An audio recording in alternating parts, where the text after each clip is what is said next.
is this a factor of a great athlete and their age, or a difference in research? Today on the Personal Edge Fitness Podcast.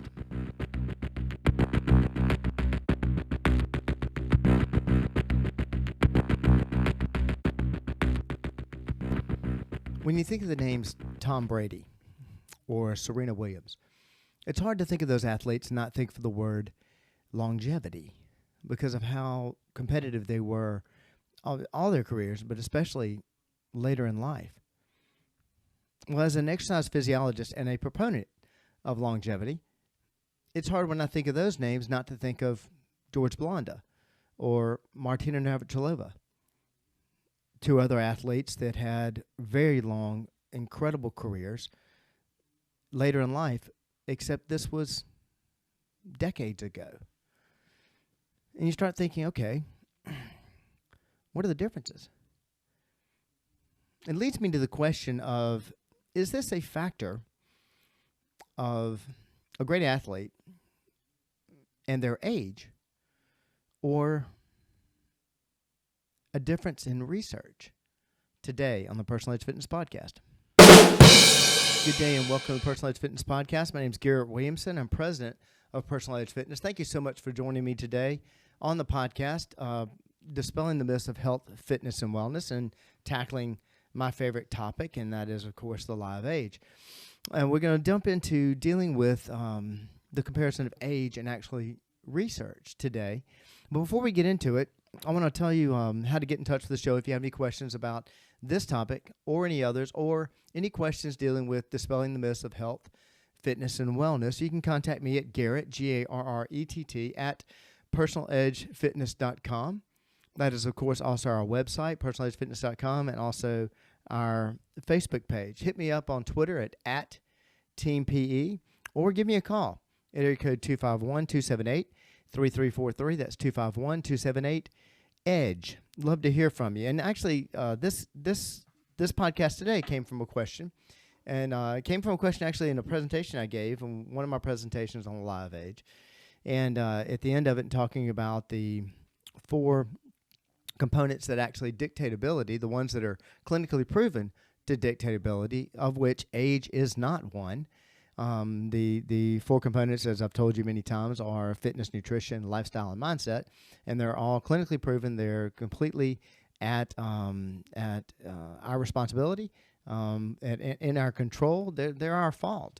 We actually control those things, and that like I say, is clinically proven. And age and deterioration associated with age is, of course, not. But there's a lot of examples of this out there in the in athletics. And lately, even though he's retired now, there's still plenty of conversations going on about Tom Brady. There's conversations going on about Aaron Rodgers. There's conversations going on, like I mentioned, the tennis great Serena Williams, and the fact that she just retired in September 2022. But I don't think anybody should be surprised if she decided to make a comeback and did a great job of it. And when I think of these athletes, you know, I've talked about this in other podcasts. And people just are amazed at the fact that Tom Brady played into his 40s, that he was not only playing in his 40s, he was great in his 40s. And the fact that Serena, when she did her last U.S. Open, even though I don't think she was, I'm not sure how far she was ranked at the time, nobody was counting her out. They knew for a fact that hey, this lady can win it all, and everybody knows that, even though she was at 41 years old at the time. Well, it's hard for me when I hear those stories not to think of George Blanda. George Blanda, who played for the Oakland Raiders. I'm not sure if he switched teams after that, but he played all the way up till he was 48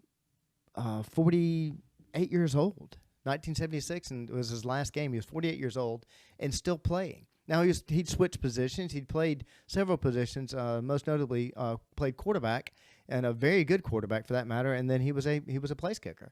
And a very good place kicker also.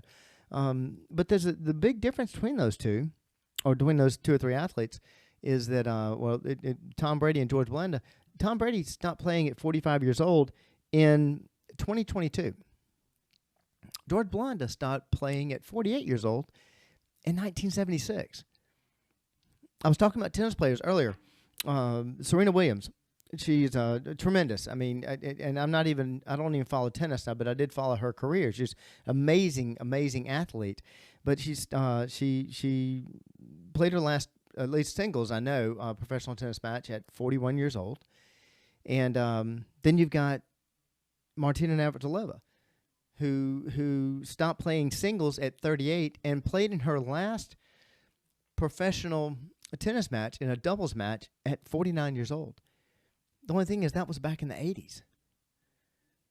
So, 40 years prior. So the reason I bring this up is that this is coming, most people aren't looking at this, but this is becoming far more commonplace for athletes to have careers later in life. And it's not unless they're horrible at handling their finances. For most of these athletes, it's not for the money. I mean, they're some of the wealthiest people in the world. So it's not for the money. I don't think they're in a contractual obligation like Elvis Presley had, where you had to keep playing. But they love the game. They're still fantastic at it. They're still at close to prime, if not at prime in some cases. But they're continuing to play. Well, then that begs the question, why? Well, they love it, Garrett. That makes sense. But most people don't look at the fact this is happening all over. All these athletes are playing longer and longer.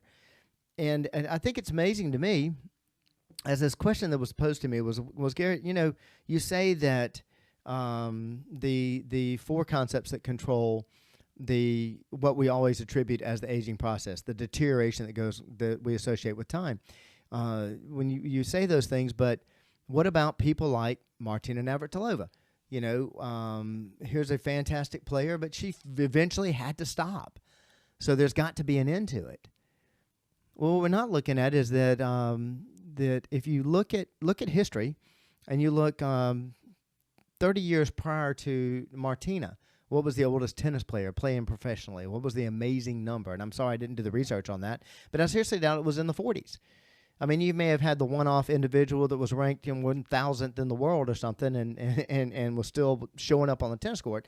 But playing at that level, playing at the level of Tom Brady, playing at the level of George Blanda, playing at the level of Serena, of Martina, of some of these Olympians that I'm going to talk about, that you didn't see 60, 80 years ago. And then all of a sudden, 40 years ago, you were seeing it. And now you're seeing it even more. But the surprising thought to me, that the surprising concept to me is that it blows people's minds when I say, do you realize we're going to start seeing a menagerie of 50-year-olds and 60-year-olds in the Olympics within 4 years, 8 years? What are we going to see 30 years from now?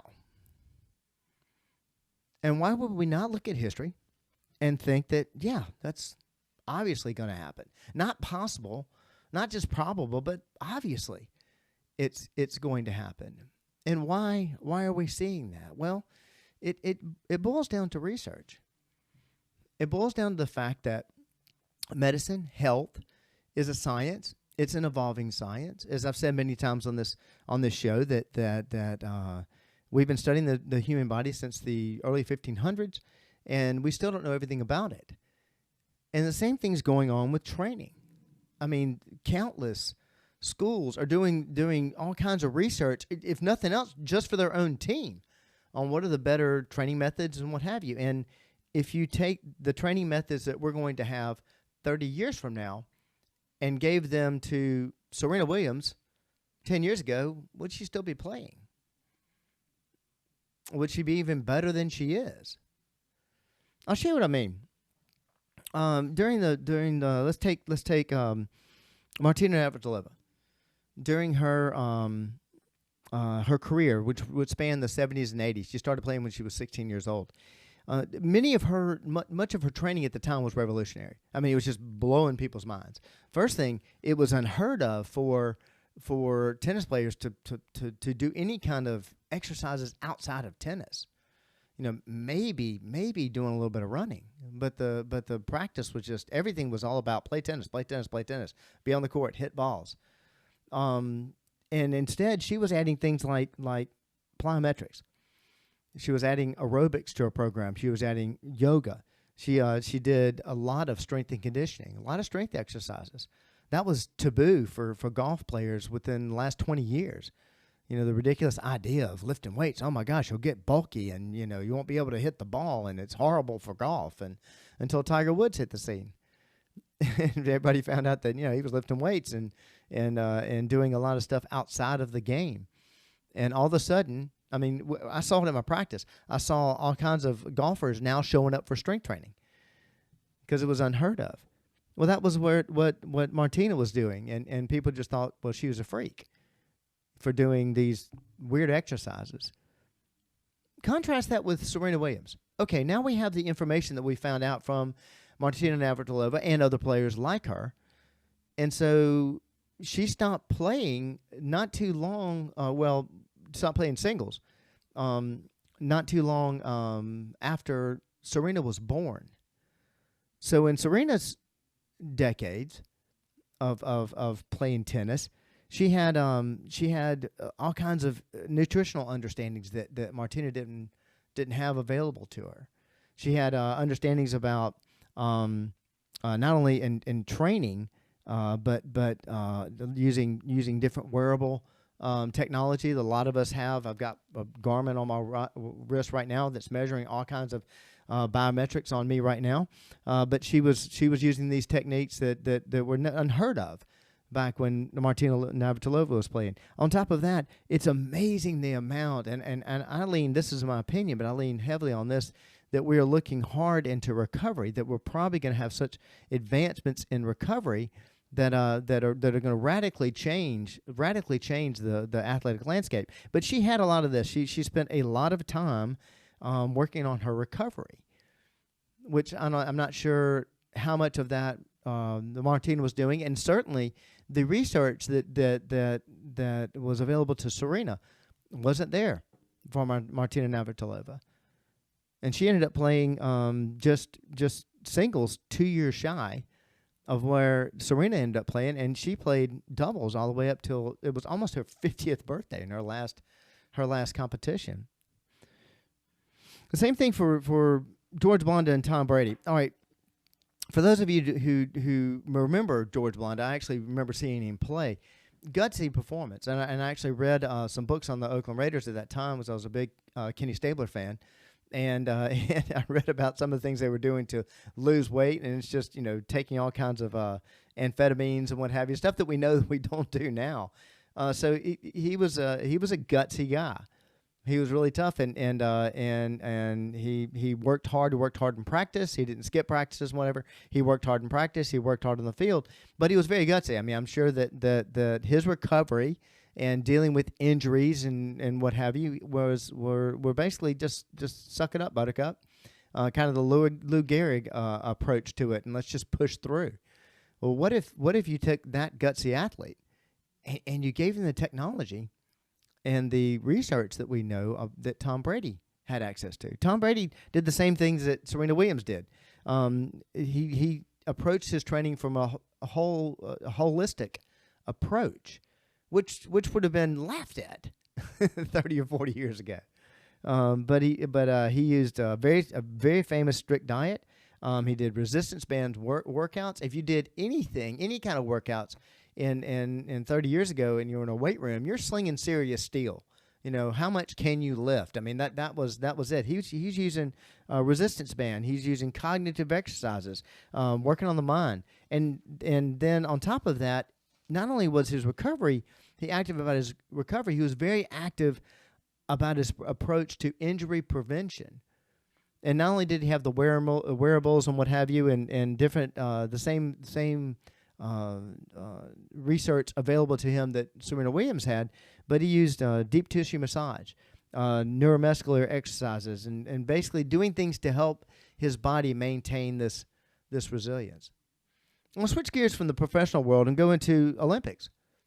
Now, and pardon me for not knowing this. I didn't do the research on it, but I know that there's some some people that compete in the Olympics, some athletes that compete in the Olympics. And I know in horseback, that's one of the areas. When I say horseback, that covers a lot. I'm well aware of that. But I believe it was a dressage competitor who competed in the last Olympics, and he was in his 60s. But also we have Olympians from 1980 to 2000. There was a Jamaican-born sprinter. His name is Merlene Ottey. I hope I'm pronouncing that correctly. And he competed in the Olympics from 1980 all the way to 2000, and that's 20 years. So basically 5 different Olympics that he competed in, and but his methods were just basically track drills. If you're a runner, you're a sprinter, get out there and run a lot. He did some weight training and did very basic cardiovascular workouts.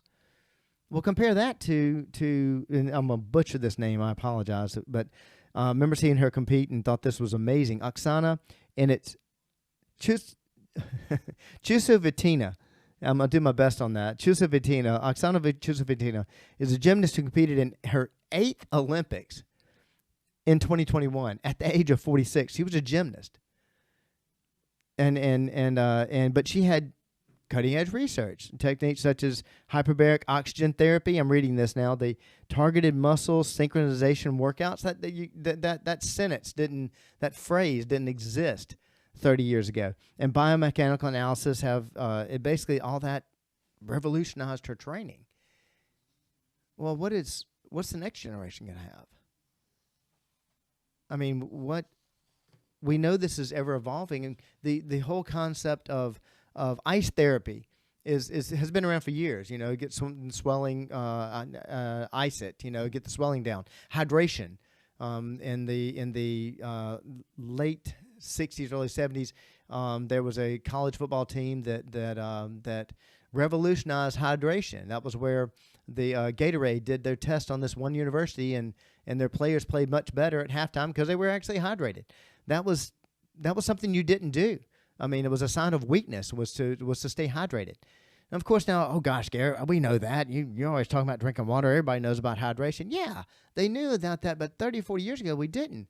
Well, look at ice therapy. We didn't know anything about doing ice baths. There's been a ton of research done on ice baths now. There's all kinds of cold plunge devices that are out there.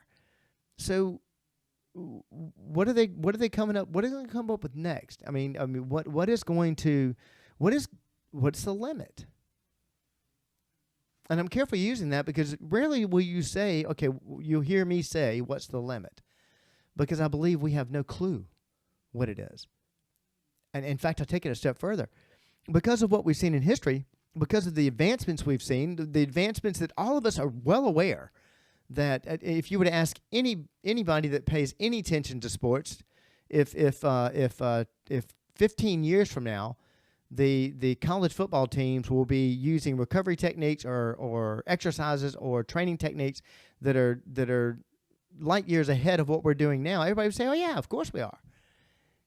But we don't believe. We don't think of.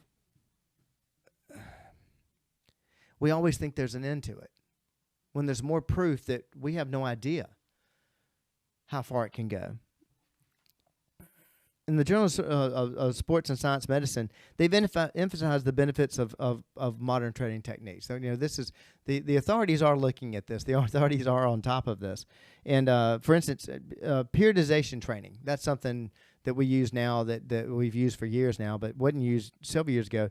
Using structured training cycles, optimize performance at the right time. And this has been shown to enhance muscular strength and peak performance. There's tons of research going on about sports nutrition. Now, I'm talking about athletes here, but it starts with athletes. It's sort of like a lot of the technology that we have, the technology that we use on our boats for satellite, for the Garmins that we use on our boats and mapping and what have you. All that started in the military. And then it ends up going to the general public. Well, when it comes to training techniques and developing strength and recovery and injury prevention, it starts with the athletes, and then it makes it into the general public. We're seeing that same thing in medicine. We're learning more and more every day about we're learning more things every day that chip away at the what I call the excuse of, well, it's just genetics. I call it an excuse because that's the be-all, end-all, cure-all. We don't have an actual gene tied to this failure, but since we have no other answer, we're going to say it's genetics. And every year, modern medicine chips away at genetics. So I think you've got a superior athlete, obviously. I think that if you look at it, people are born with different hair color, eye color, height, weight, frame size, what have you.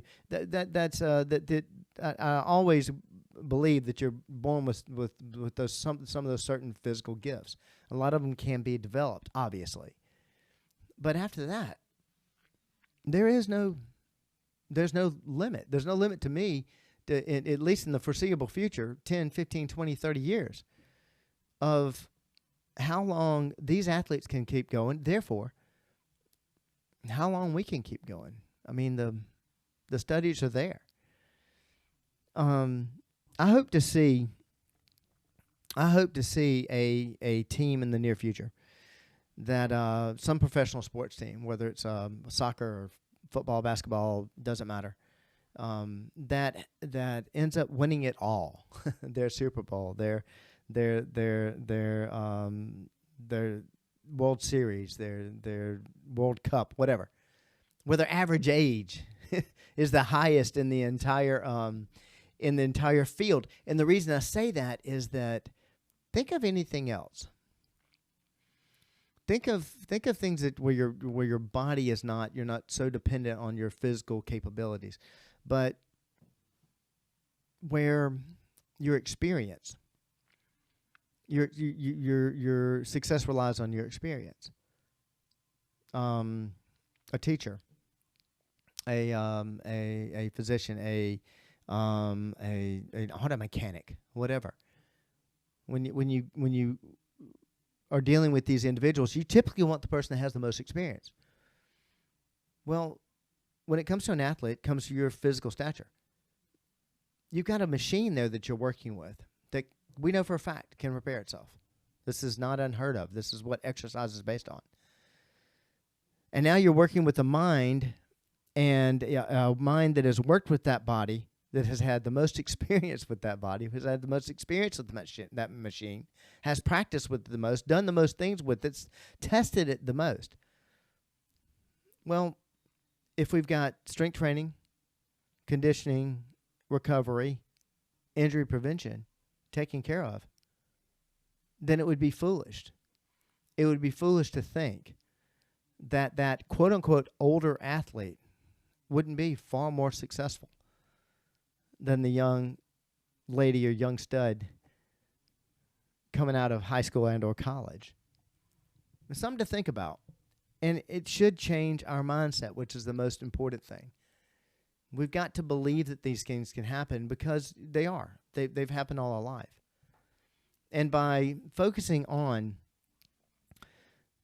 trusting medicine, trusting the research, knowing that we have the studies that prove that we can keep going, that we can be stronger, that we can recover, that we can be successful at any age, is what's going to keep you, obviously, living longer. And is also one more way we help you reach your level of wellness. Thank you so much for listening to me today, so I hope you join me next time.